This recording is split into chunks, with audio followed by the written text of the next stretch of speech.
A coronavirus vaccine has been approved and London is finally open again after lockdown. All the details after the break. Tonight, the news we've been hoping for. A COVID vaccine is approved on the day London reopens. We'll have all the detail tonight on the vaccine, who will get it and when. Also, good evening. It has been a long wait for good news, but the wait for a coronavirus vaccine is almost over. This morning, while Christmas shoppers queued on Oxford Street as the second lockdown came to an end, the government announced it had approved the Pfizer-BioNTech vaccine. Well, those living and working in care homes will be the first to get it from next week, the start of the biggest vaccination programme in history.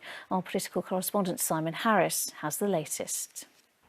And Simon, you've been hearing more information this afternoon about when Londoners will be receiving the vaccine. Yes, the NHS says the surgeries and community pharmacists will get them, but the NHS doesn't want the GP. Thank you. Well, let's look in more detail now at who will get the vaccine and in what order. Well, those most at risk of dying from the virus are being prioritised. Care home in Sutton, the news of the vaccine is the welcome start of the end of a long period of isolation from loved ones. Ria Chatterjee reports. Hi.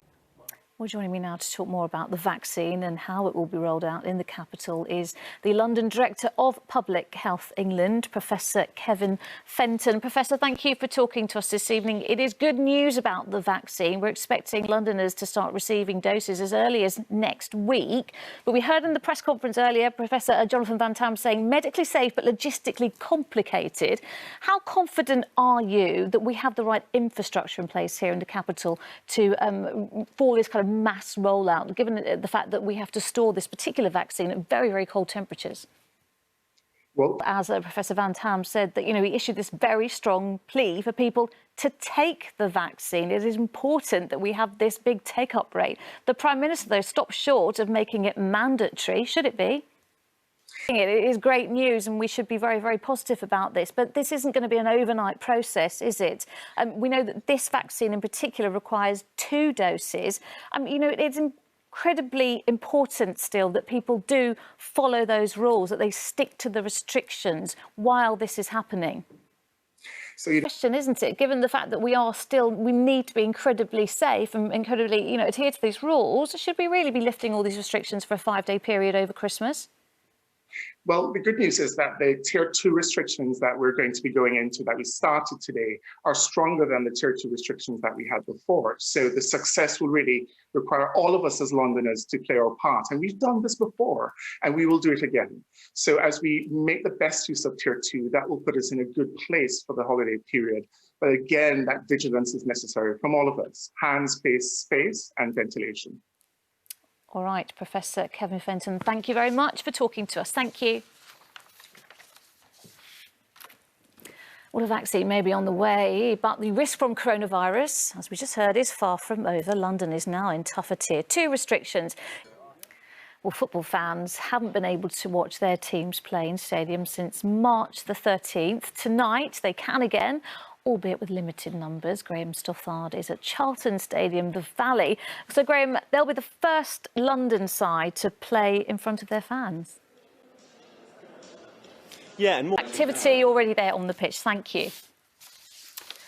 Well, on the South Bank, the London Eye is turning again, and across the capital, tourist hotspots are open to visitors. Our senior correspondent, Ronke Phillips, reports now on the industry trying to make up for months of closure.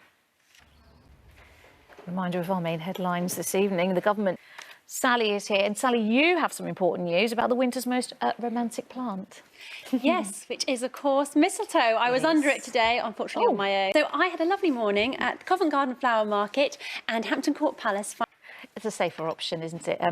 Now, also, we can meet outside now with friends in groups of 6. It has to be outside. Have we got the weather for it? Well, not tomorrow, no. There's quite a lot of talk about whether we've got snow. Yeah. It is looking very unlikely that we'll get any. Really, we can't complain, can we? Let's take a look at.